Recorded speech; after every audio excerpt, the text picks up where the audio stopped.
프랜차이즈 사업할 때 반드시 확인해야 되는 저작권. 안녕하세요, 장비TV입니다. 오늘은 저작권에 관한 이야기를 말씀드릴 건데요. 우리가 사업을 하다 보면은 신경 쓰지 못하고 실수하는 저작권에 관한 것들이 몇 가지가 있습니다. 자, 그 중에서 프랜차이즈 사업자들이 처음 시작할 때 실수하는 폰트 저작권에 관한 이야기를 말씀드리려고 합니다. 외식업을 기준으로 먼저 말씀을 드릴게요. 우리가 음식점을 하다가 프랜차이즈 사업을 시작한다고 가정을 할 때 어디에서 폰트 저작권을 침해하는 경우가 많을까요? 바로 간판과 메뉴판입니다. 자, 그런데 여기에서 이렇게 생각하시는 분들이 계실 겁니다. 그게 왜 프랜차이즈 사업할 때 중요한 거냐? 일반 음식점을 그냥 운영할 때도 주의해야 되는 거지. 맞습니다. 이건 프랜차이즈 사업이 아니더라도 저작권을 침해하면 안 되겠죠. 그런데 제가 굳이 프랜차이즈 사업을 할 때 더 주의해야 된다고 말씀드리는 이유는 바로 그 위험성 때문에 그렇습니다. 그건 잠시 후에 제가 말씀을 드리기로 하고요. 그렇다면 폰트 저작권 위반은 간판, 메뉴판에서 많이 발생된다고 말씀을 드렸는데요. 그 중에서 간판보다는 메뉴판을 더 조심해야 됩니다. 이유가 뭐냐면 간판은 기본적으로 디자인을 많이 하죠. 글씨체 자체를 디자인해서 넣는 경우가 많고요. 캘리그라피를 이용하는 경우들도 많이 있습니다. 때문에 비율적으로는 메뉴판보다 간판이 위반될 가능성이 별로 없어요. 그런데 메뉴판은 거의 대부분이 폰트를 이용해서 메뉴판을 작성하시겠죠. 자, 이런 경우 어떠한 절차로 위반하게 되는지 말씀을 드릴게요.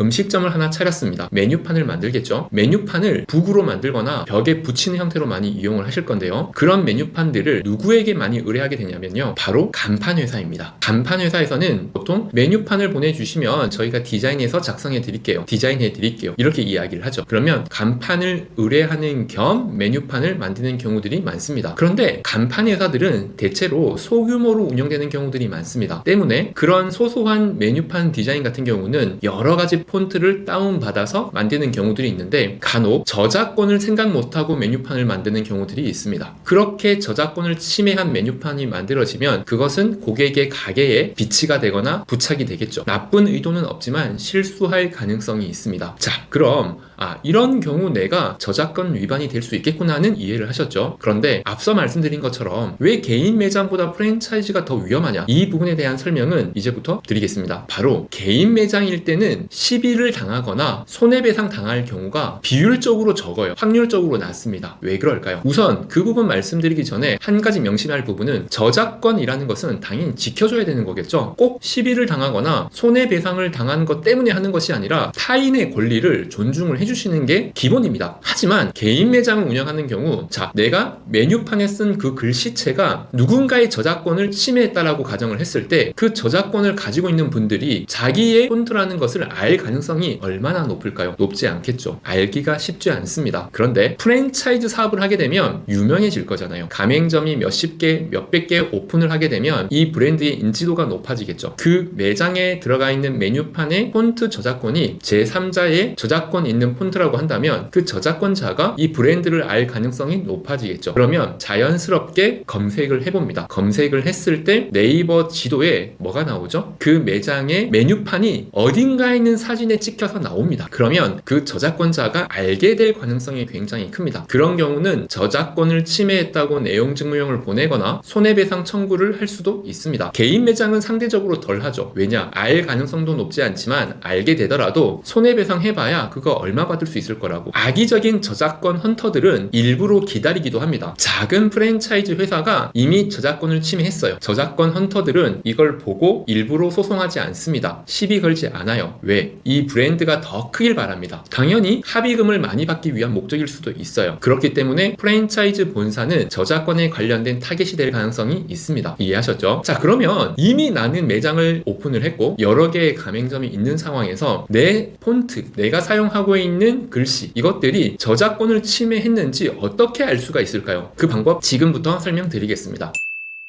네이버에 한국저작권보호원이라고 검색을 하세요. 그러면 이런 사이트가 나오겠죠. 이 사이트에 들어가면은 우측 하단에 SW 점검 도구라고 하는 버튼이 보입니다. 자, 이 버튼을 클릭하세요. 여러 가지 기능들이 보입니다. 아래쪽으로 쭉 내리면 내 PC 폰트 점검기라고 하는 버튼이 보입니다. 이 버튼을 클릭을 하면은 내가 사용하고 있는 폰트의 저작권을 점검받을 수가 있습니다. 물론 100% 정확하지는 않아요. 제가 사용을 해본 결과 것들과 유사한 폰트이거나 저작권이 확실히 침범한 것들은 표시가 되지만 이거는 확실히 내가 가지고 있는 저작권, 나만의 폰트일 수 있는데 남의 폰트와 헷갈려서 표시되는 경우들도 많이 있습니다. 한번 검토하는 용도로 사용하시기에는 괜찮은 기능이에요. 자, 결론을 짓자면 누군가에게 시비를 당하는 게 무서워서 또는 누군가에게 손해배상을 당하는 게 무서워가 아니라 타인의 저작권은 보호해주는 것이 기본입니다. 하지만 내가 모르고 남의 저작권의 침범을 할 수 있으니 일단 점검을 하자. 그리고 만약에 침범을 했다면 정당한 저작권료를 내고 사용을 하거나 나만의 디자인을 구축하도록 하자. 이상 장비TV였습니다.